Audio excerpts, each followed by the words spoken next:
Welcome, everybody, and thank you for joining today's Q&A session on the new Communication on Progress. My name is Bernard Frey, and I'm Senior Manager on SDG Impact and Reporting at the UN Global Compact. Please note that this session is being recorded and will be made accessible, among others, through the UN Global Compact Academy, our e-learning platform. The UN Global Compact is excited to launch this year its new Communication on Progress, or COP. The COP is the UN Global Compact's main accountability and transparency mechanism. But it is much more than that. It is a tool that will help participants learn about relevant sustainability practices and how to operationalize the 10 principles, and will enable them to benchmark their actions against peers. The new COP will also help stakeholders access relevant and comparable sustainability information through one of the largest global free corporate sustainability data repositories.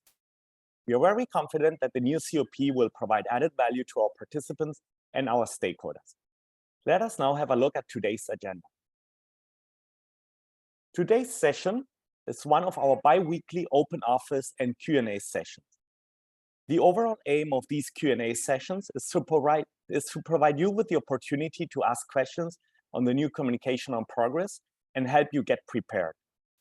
Today's Q&A session is focused on the labor section of the questionnaire. While you're welcome to ask any sort of questions, we particularly welcome questions focused on the labor section. You have the opportunity to ask your questions by using the Q&A tab at the bottom of your screen. We will first provide you with a brief overview of the main changes introduced in the new COP. Then we will hear an introduction by representatives of the International Labour Organization, ILO, who I will introduce in a minute. We will then be happy to answer your questions. We will close by briefly outlining next steps to get you prepared for the new COP. Again, please use the Q&A functionality at the bottom of your screen to submit your questions. Next slide, please. This is to provide you with a brief overview of the main changes introduced in the new and enhanced Communication on Progress. As you know, the two requirements of the new COP are the completion of the CO Statement of Continued Support and the online questionnaire. Both of these requirements will have to be completed and submitted through the new digital platform of the UN Global Compact COP.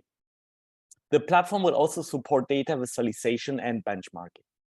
We have introduced a universal submission period, meaning that companies every year will be required to submit their COP between March and June. Until the 30th June. If companies and participants do not submit their COP by the end of June, the 30th June, they will be listed as non-communicating. They can submit their delayed COP anytime until the end of the year, 31st of December, to regain their active or communicating status. If they do not submit their COP by the end of the year, by 31st December, they will be delisted of the initiative in the following January. The new COP has no differentiation levels. You may recall that the legacy COP had the differentiations levels learner active and advanced, but the new COP will not have any differentiation levels. Once you submit the completed questionnaire and the CO Statement of Continued Support, and therefore your COP, you cannot do any changes or updates to your Communication on Progress, meaning you cannot go later to the platform and provide additional information, new updates, etc., that your company may have received months later. However, if you spot an error in one of your submissions, for example, because the new question is mostly multiple choice format, if you have selected the wrong answer, you can request making that correction. And after reviewing your request, the Global Compact may grant you access to the questionnaire to correct that information. Next slide, please.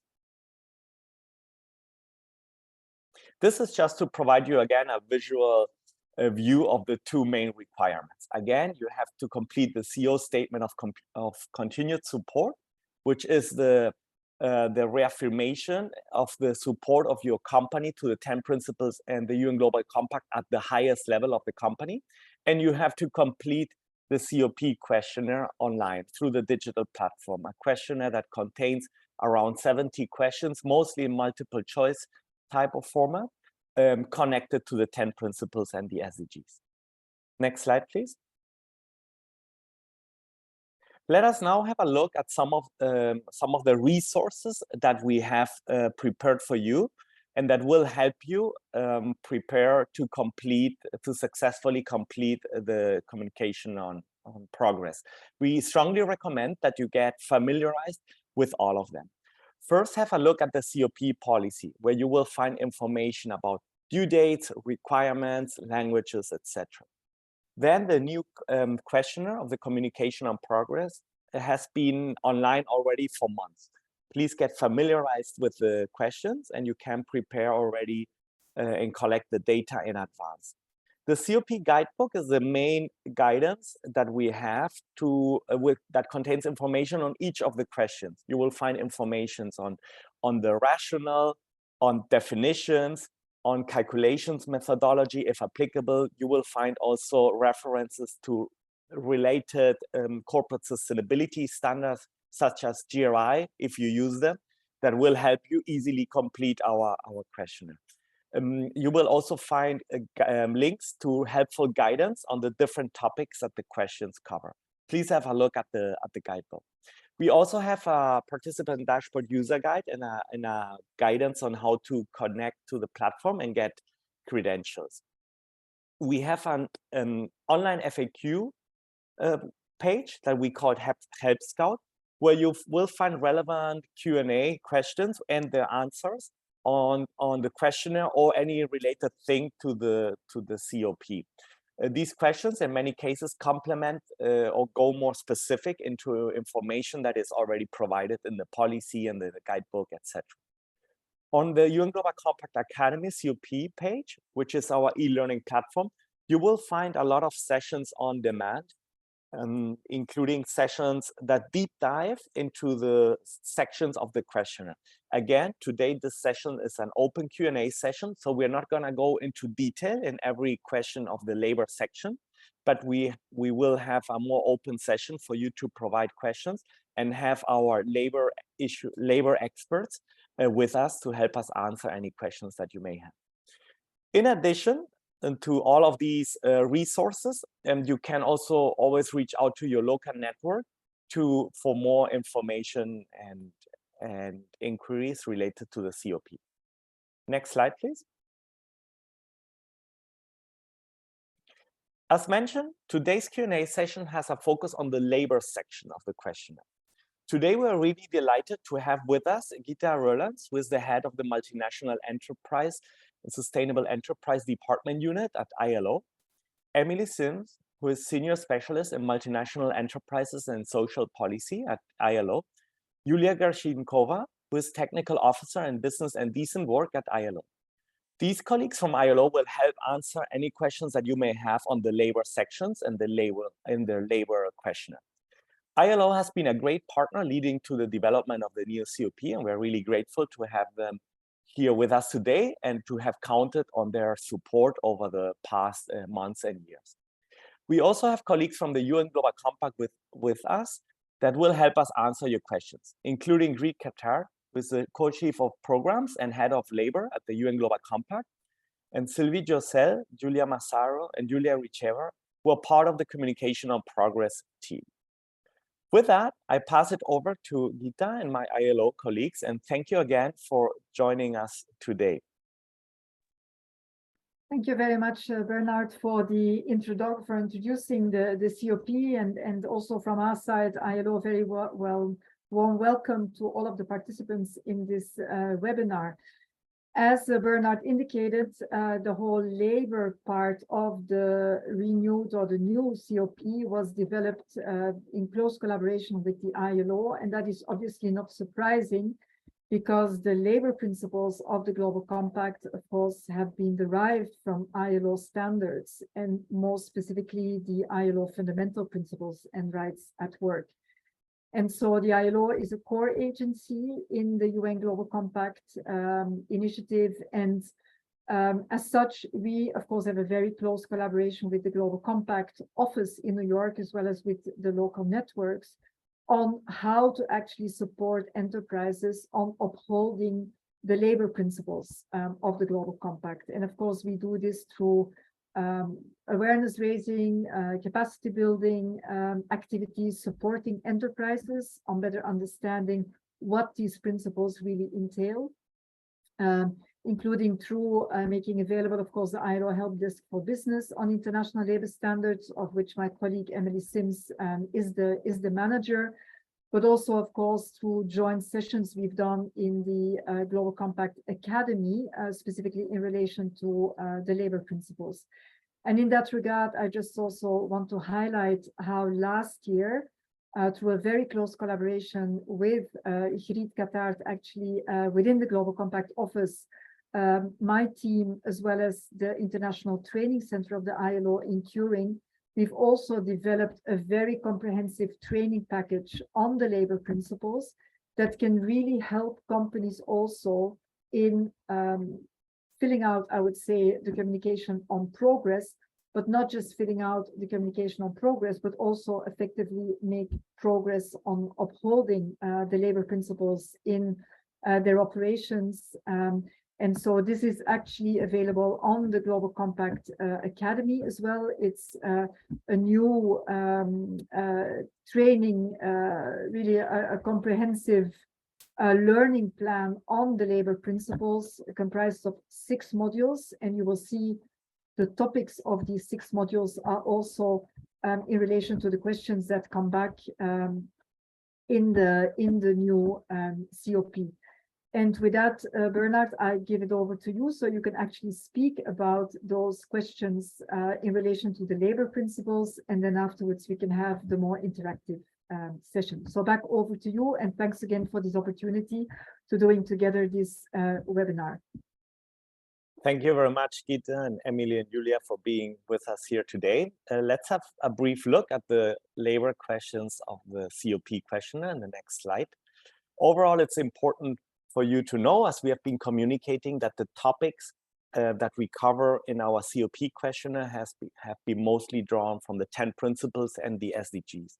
And then each of the sections have been structured in a way that contain questions on commitment and policies that companies implement, actions that companies implement to prevent or mitigate risks, performance questions, and questions related to tracking progress and reporting. So this is the overall structure in each of the sections. And it's also important to understand that the questions have been aligned with the UN Guiding Principles on Business and Human Rights, which is a core framework within the UN and the core framework for businesses to the core UN framework for businesses to address human rights principles. Topics have also been taken from the ILO conventions. So with that, we have created the sections within the COP questionnaire that often mirror each other. And in the sections on human rights, environment, labor, etc., you will find similar type of questions that you will see. You will find questions that ask you about policy commitments. You will find questions that ask you about preventing or mitigating risk and impacts associated with labor rights topics like L3. You will find questions about the training that you're undertaking to advance the specific option, like in L4. You will find questions about how you're assessing progress and addressing those risks, like in L5.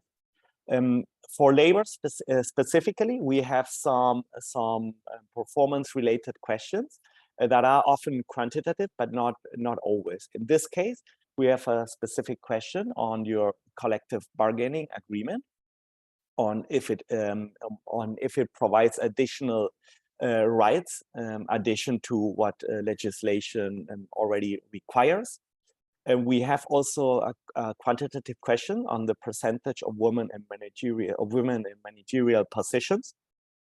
And we have a question also on the average ratio of salary and remuneration of women and to men. And we have 2 questions related to injuries and incident rates. So these are specifically performance questions that are specific to the labor section. And then in L11, we have a question about the provision of remedy in case your company has caused or contribute to adverse impact.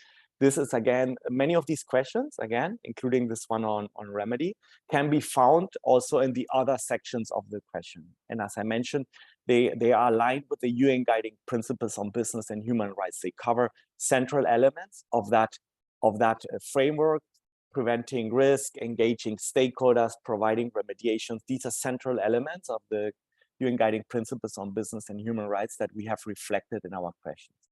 Finally, each of our thematic sections in the questionnaire ends with an open-ended or narrative question where you can provide additional information that may have not been addressed in the other questions that are mostly multiple choice type of questions. The answers have not been listed in this slide, but in most cases they are multiple choice questions.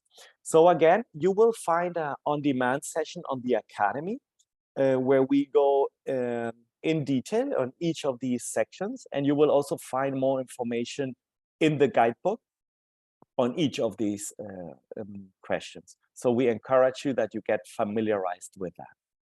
And with that, we can open up to questions. Please keep them coming and take advantage of our labor experts here to answer any questions that you may have.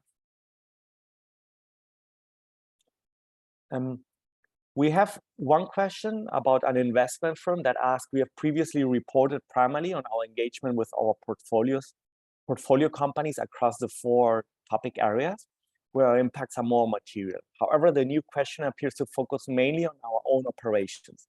Is there a way in which we can adequately reflect the work we're doing with our portfolio? This is a very good question, as it relates to the fact that a big part of our constituency and participants are corporates that are not part of the financial sector, let's say. For an organization working in the financial sector, like investors, there is the important questions: where does this company have his most significant impact? Is it in its own operations, or rather in the activities the companies invest and support through its services and products?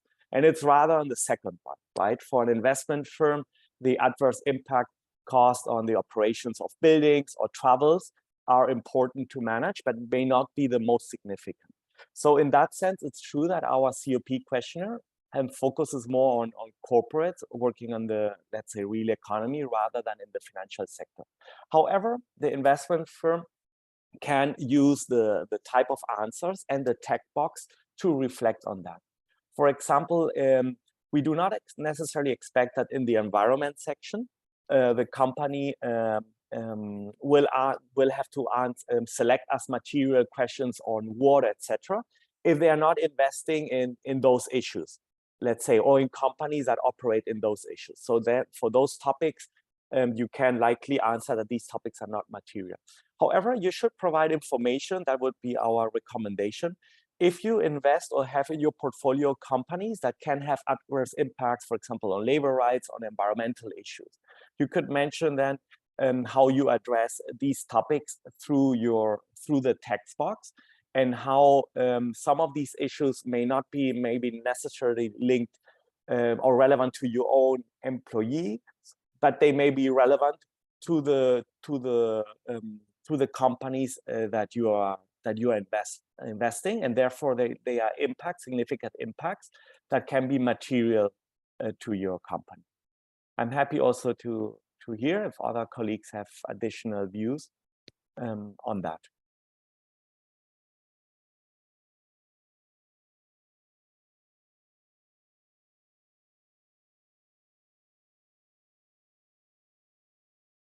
We have a question about the differentiation levels that we won't have in the new COP, as well as if there will be a scoring or ranking based on the COP. So indeed, it is important to note that the UN Global Compact will not be doing any scoring or ranking based on the answers of the COP questionnaire.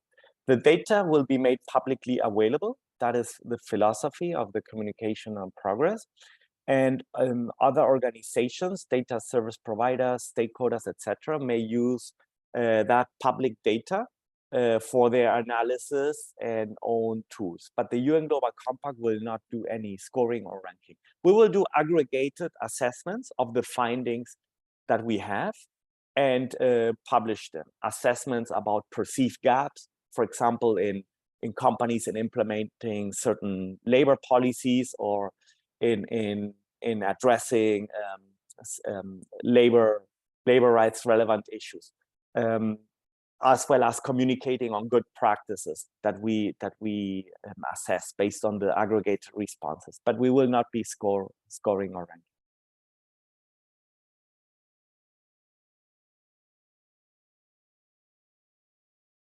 Gita, please go ahead. Bernard, if I can just come in, because I mean, you mentioned, you talked a lot about the UN guiding principles, of course, on business and human rights, which inspires, obviously, specifically the section on human rights, but of course, as labor rights are human rights as well, you know, there is, of course, within the Global Compact still, at the one hand, the principles that are related to human rights, and then, of course, you have the labor principles, because they are actually made more explicit through international labor standards, and more specifically conventions and recommendations.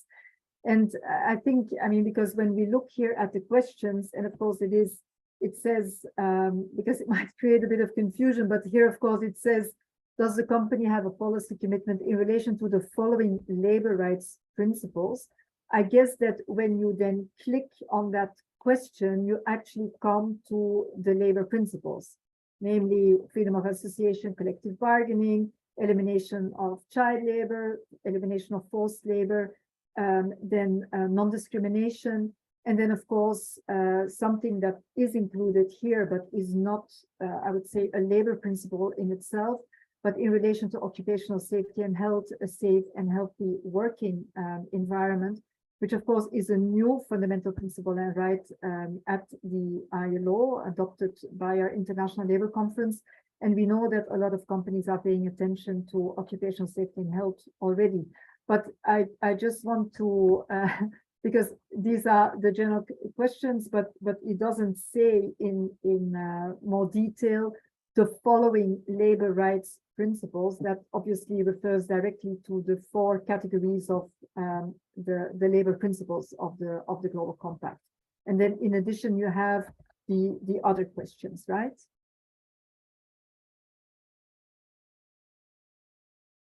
Correct. Thank you for pointing that out.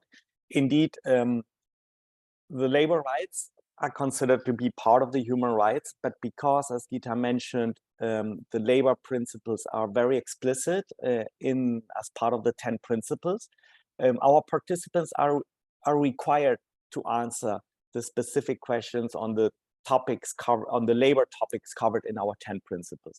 While in relation to other human rights issues, we will ask you to identify which one have been identified as material by your company.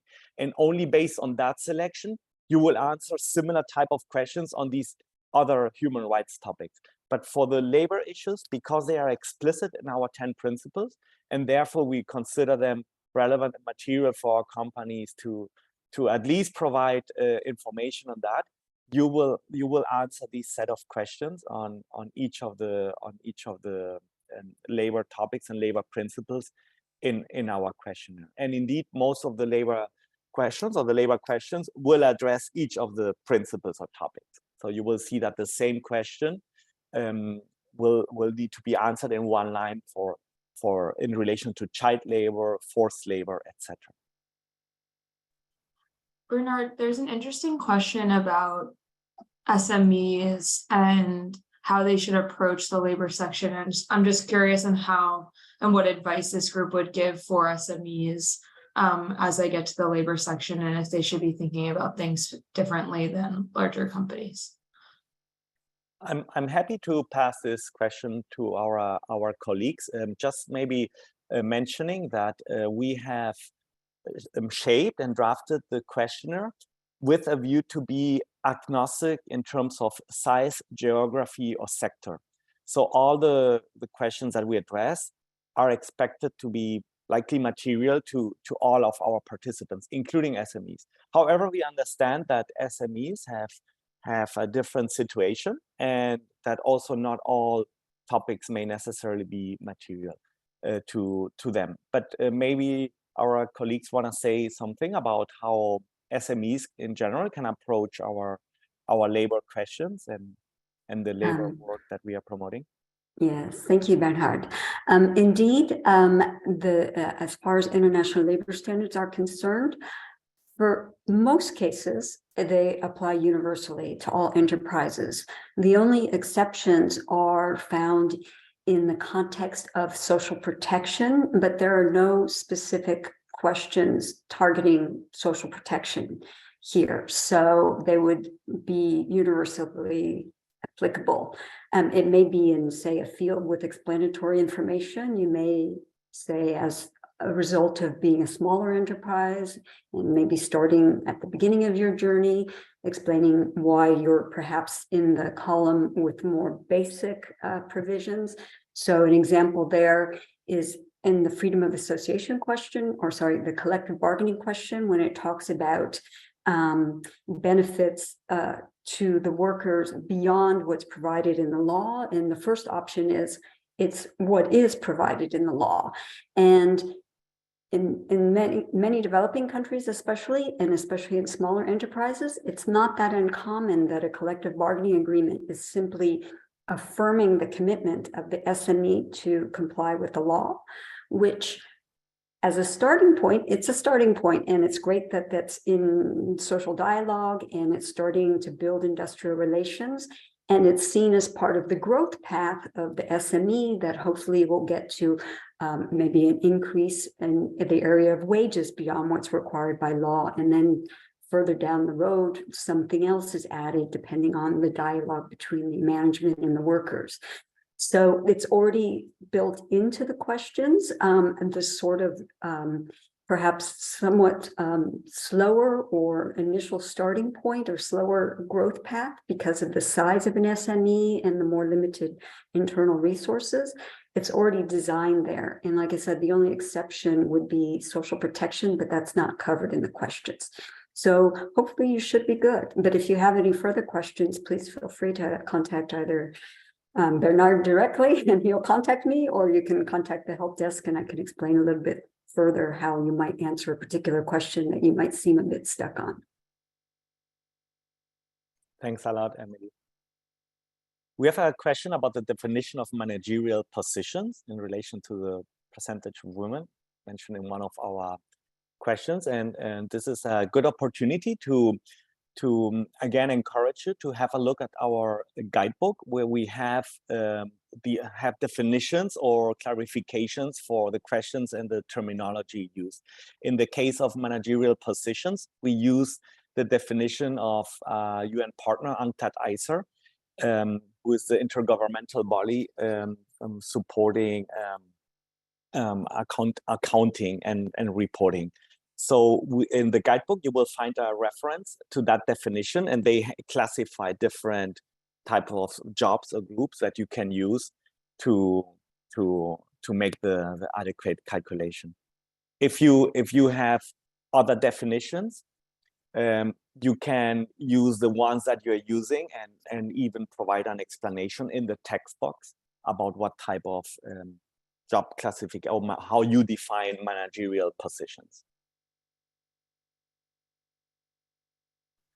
Bernhard, there's an interesting question, and I think it's a theme we've been getting about if participants should be reporting on their own operations or on their supply chains as well. And I wanted to know if you wanted to speak to some of the question structures and how, from progressing from left to right, it also includes the span of what we're asking about.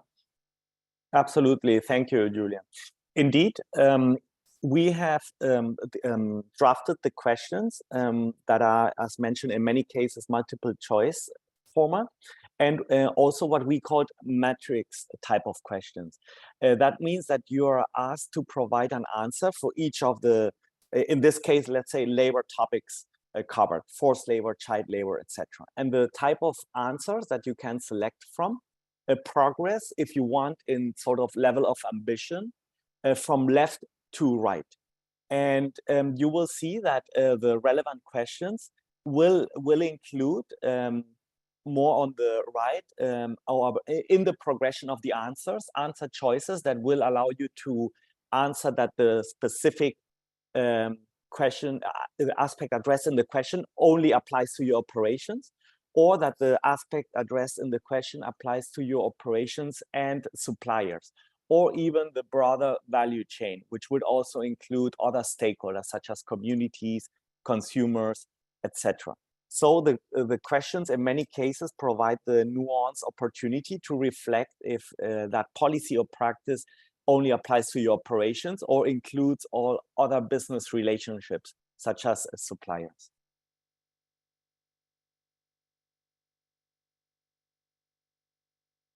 Julia, please go ahead.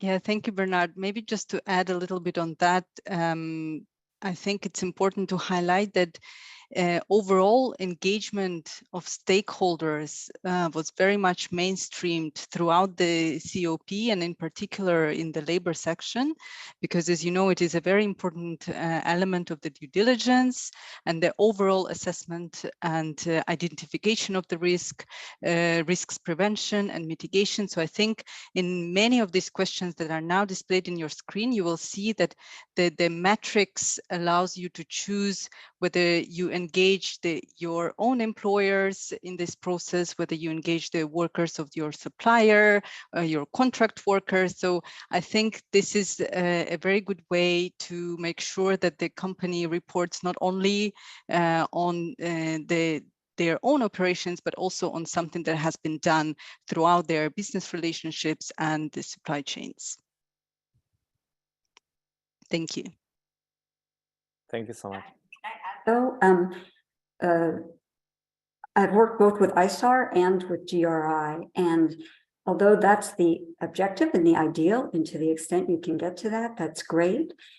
But the challenge is, if it's question is around policy, that's an easy thing to answer. If it's around data, it's not so easy to answer when it's not your own company. So I guess you will be able to factor that in the COPs as you're assessing them, Bernard and team. And maybe that's where a lot of explanations can come in. But we had in GRI, especially, we had very deep discussions grappling with exactly that issue of the difference between access, stability of data in your own operations and your business partners. And we tried to work around that as best we could, but I think it's still a little bit of and vague and challenging. Absolutely, it's a relevant challenge, and obviously a standardized questionnaire sometimes may not help you select the answer that 100% conveys what you're fully doing or exactly doing.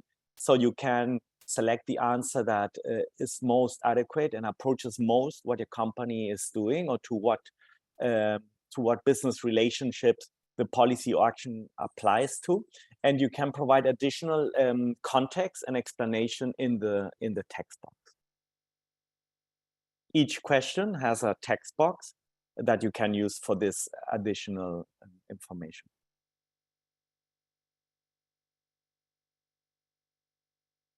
There's a question about a company who is reporting according to GRI and uses definitions by GRI. And the company asks if it can use those definitions versus other definitions. In many cases, actually, we have taken definitions and guidance also from GRI. So we are confident that there will be actually a big alignment also in terms of definitions. If in some cases you're using different definitions, ILO, Emily, if you have a recommendation on that. Just to clarify, we had a whole exercise with GRI where we went over everything related to labor, their definitions, and made sure that their definitions were in line with international labor standards. So if you're using GRI, it should be okay. ISAR is pretty much the same, but sometimes you'll see things worded a little bit differently, because ISAR really had a strong emphasis on the less usual suspects using, that use GRI, mainly big multinationals, ones that are listing on exchanges, and they're either providing an integrated report or a supplemental report, but they have sophisticated reporting systems and so forth. And ISAR was intended to be a complement to that for developing countries, smaller enterprises that may not have habituated system, or developed systems that are so extensive. So it can vary a little bit, but it's still pretty much in line with international labor standards definitions of things. So you should be okay. We have been mentioning ISAR a few times.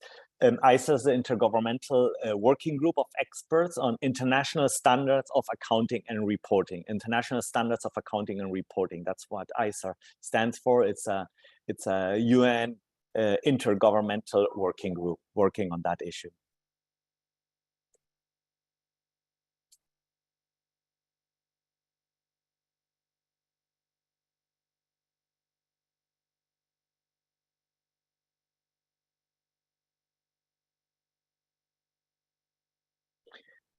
There's a question that applies to labor, but also to others. Happy also to hear the views of my colleagues. But it says, we are a complex organization, and whilst in many areas we have a very high engagement on all our labor processes and activities. In some of our sub-operations in certain territories, their particular level of engagement will be low. Should we answer to the level of engagement that would mostly apply to the organization as a whole, or provide the information to the lowest common denominator across all parts of the business? I'm not sure if ILO has a recommendation on that.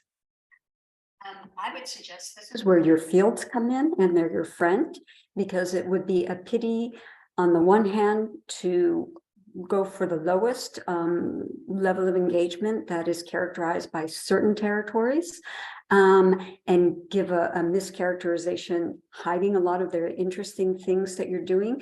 Because remember, your reporting is not just an accountability exercise, but a know and show, as they use in the UN Guiding Principles language, that is in essence sharing good practices. But on the other hand, if you don't acknowledge the weaker, less engaged territories, then you might get called out, and perhaps rightly so, by some of your stakeholders who are following your reports carefully. So this is where you could explain in a field, but also doing a root cause analysis and what you're doing, because this is sort of like an internal remedy situation where you are explaining what you're going to be doing going forward to remedy the lower levels of engagement, to bring it up with the peers in the other parts of the organization. And it might also be a healthy sort of motivating factor for those less engaged territories.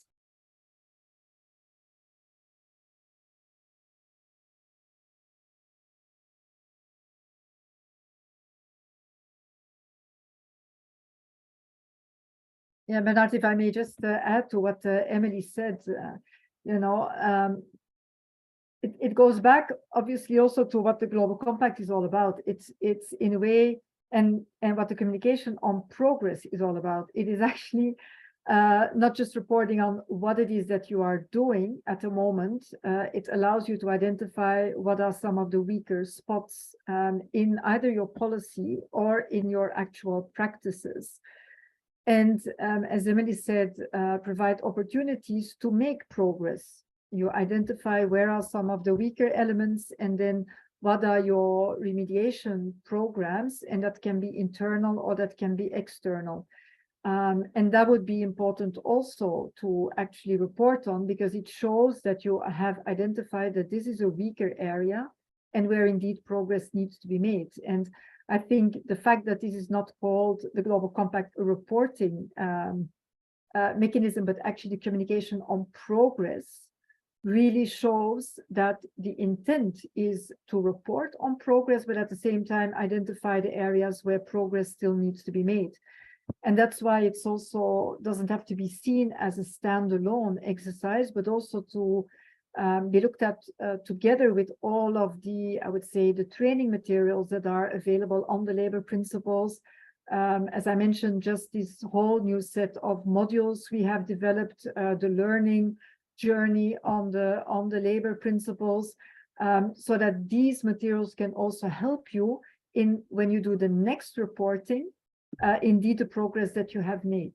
And I think that is something that is really, really special about the Global Compact, in relation that it's really about making progress on the commitments you make as a company to uphold these principles.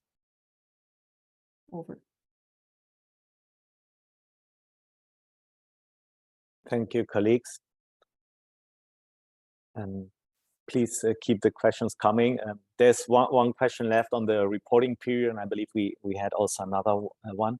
So we provide flexibility to our participants. We have the universal submission period that annually will go from March to June, where you are expected to complete and submit your COP.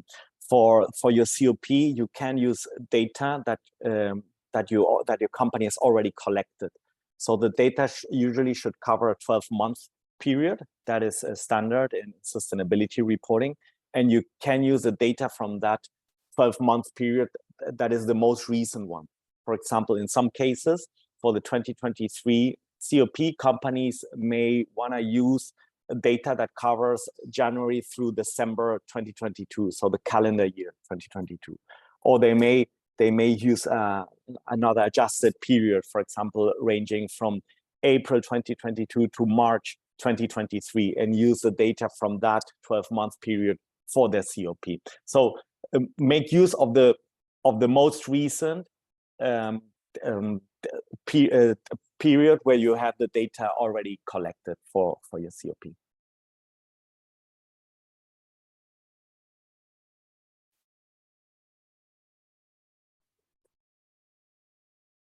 Any other questions that you may have? Yes, Bernard, I just want to mention also that, and Gita already mentioned it, so we developed together with the ILO 6 e-learning modules, because there was also a question for the SMEs. So these modules really include guidance for companies to better understand what actions they can take to implement our labor principles, which gives a lot of guidance, a lot of examples. And there's, in each of these 6 e-modules, there is also a section specifically for SMEs, so giving a lot of guidance on what actions also SMEs can take on the labor principles. So it's available for free to all companies on our academy. I've posted the link in one of the questions, but you can find it on the Academy. And it's also available on the ILO website at the help desk webpage.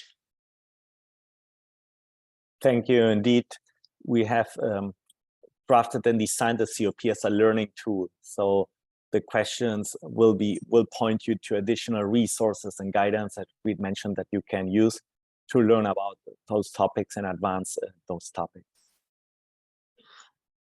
Bernard, one question came in about, can position statements also qualify as policies?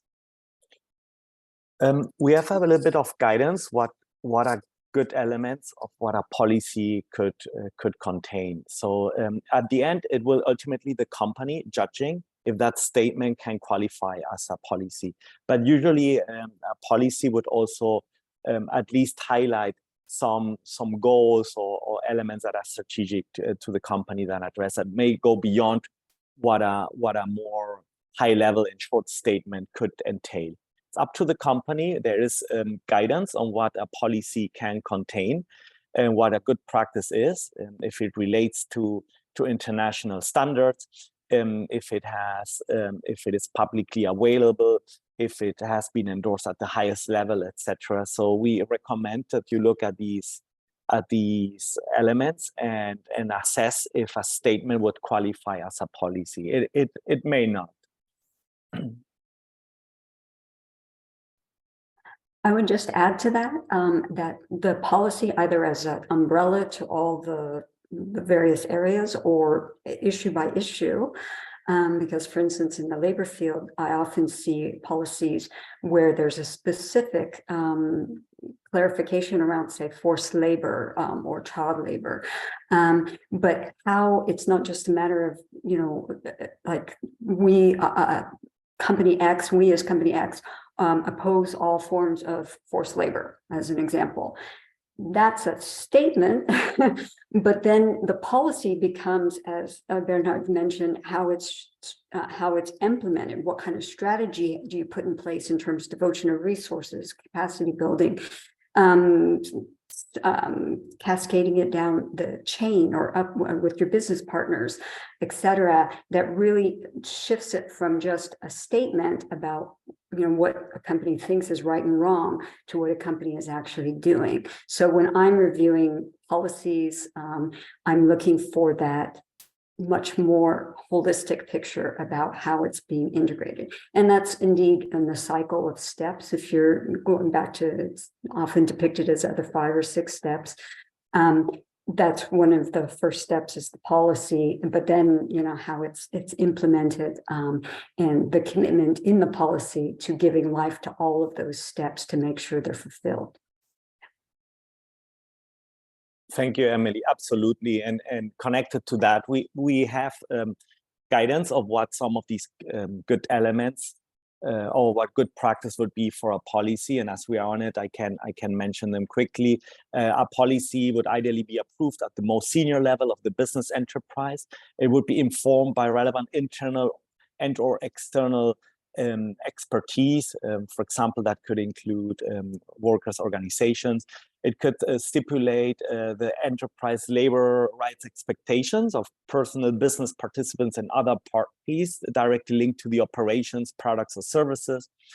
It would be publicly available and communicated both internally and externally to employees, business relationships, etc.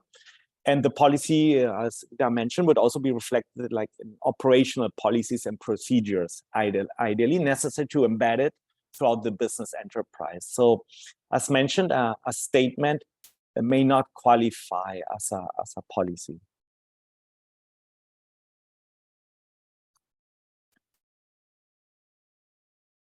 Good. It seems that at this moment we don't have any additional. We have one more question. The question says, so we have an ethical trade position statement, which clearly states our commitment towards the Global Compact principles. It's publicly available, and we have separate goals and targets that we monitor and provide progress of in the annual report. If that could indeed constitute a policy. At the end, it's the judgment of the company, but indeed, if you have a stated commitment, connected goals, etc., the position is publicly available, that indeed could qualify as a policy or as a policy commitment, indeed.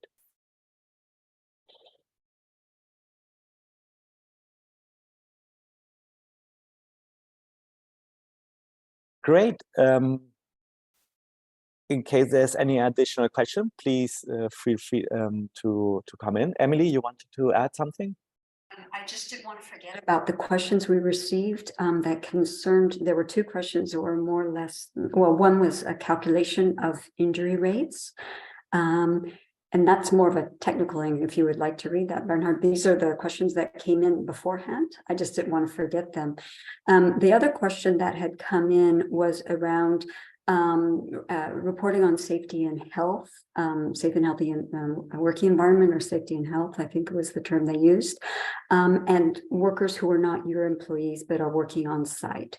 And that's a principle of safety and health, is that it's the person who controls the work site, whether or not they are the employer, who is responsible for reporting injuries and incidences that happened, even if the person is not your employee, but someone who is, say, a contractor or sharing, working side by side with your principal company on a work site, like a construction site, something like that, yes, you would report on all of those people that are working within your working environment that you are in control of and responsible for, whether or not they're your employees.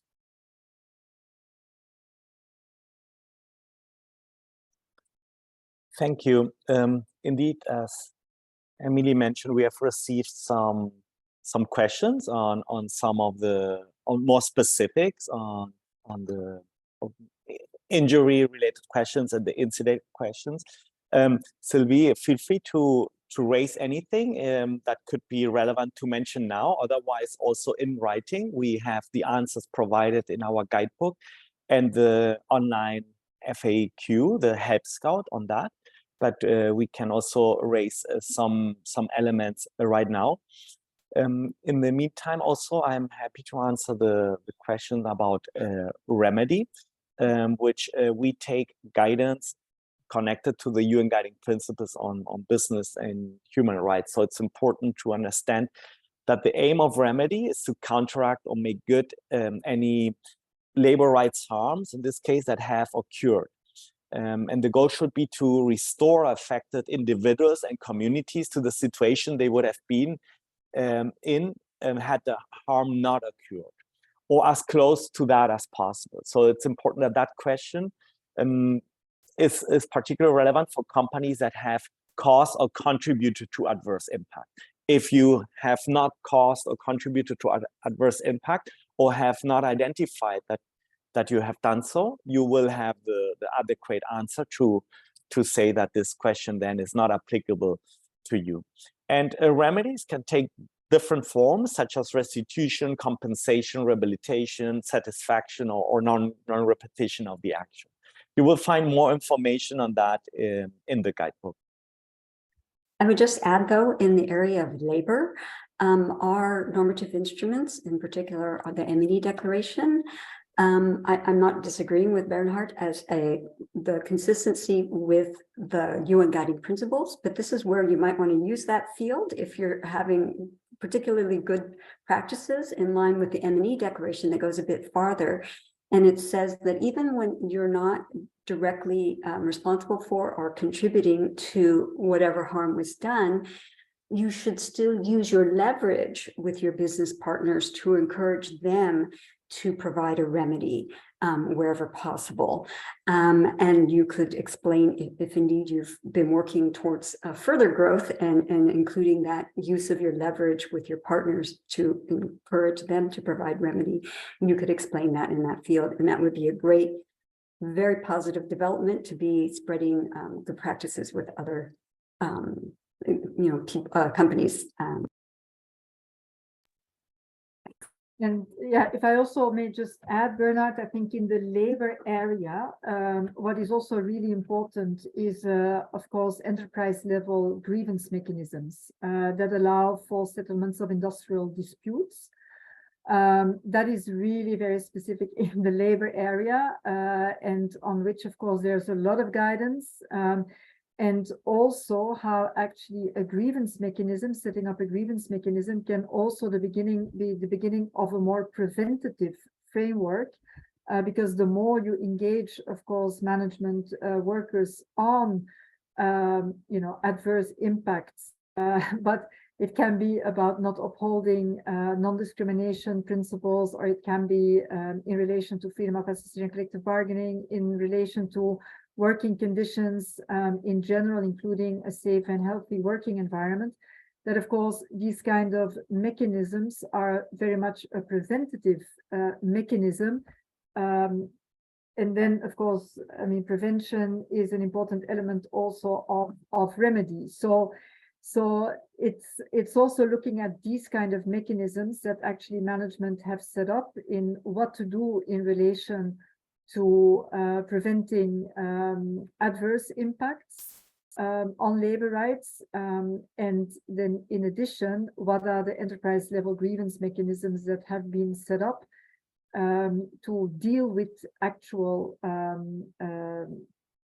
adverse impact. So I think we need to look at both of them. And it's something that we see is there are more and more interest actually in this area, because the enterprise level grievance mechanisms, of course, specifically when it comes to labor, are very important, in addition to existing mechanisms for resolving labor disputes that may happen in the countries where Global Compact companies may have operations. Some of them are working well, others are working less well, but it doesn't take away the responsibility of companies to also set up their own access to remedy and specifically enterprise level grievance mechanisms, or participate in sectoral, I would say sectoral initiatives to address potential negative impacts.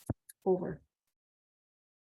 Thank you so much for these helpful clarifications. You will find guidance to relevant ILO conventions and guidance also in our guidebook, and as well as in the Academy sessions that Greet mentioned before to learn more. And you can also send us your questions that we will be happy to pass over to our ILO colleagues.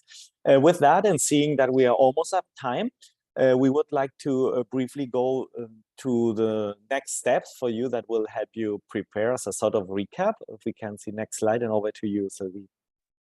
Thank you, Bernard, and thank you to our ILO colleagues for all of your help answering those questions. Briefly, just our next steps coming up. We encourage you to review your company information on the UN Global Compact participant profile page to make sure all of your information is accurate, so that there's a seamless login once our digital platform opens. Also, we have upcoming Q&A sessions. On April 5th, there's an environment focused session, and on the 19th of April, there's anti-corruption focused, and we will be hosting additional Q&A sessions all throughout the reporting period, which ends in June. And of course, all of our support resources like the COP policy, our questionnaire and guidebook PDFs, informational content recordings such as this one will be available on the COP Academy page. So we encourage you to roll through those resources and get familiar to preemptively answer any questions you might have before you begin reporting your COP this year. Thank you again so much for joining, and Bernard, back to you. Thank you, Sylvie. Thank you, everybody, indeed, for joining us today. Stay tuned, make use of the resources, reach out to us if you have additional questions. And big thank you to all our ILO colleagues, Gita, Emily, and Julia, for joining us today and providing helpful insights. Thank you so much, and we look forward to working with all of you over the coming weeks and months while we roll out the new communication on progress. Thank you, everybody, and goodbye. Goodbye.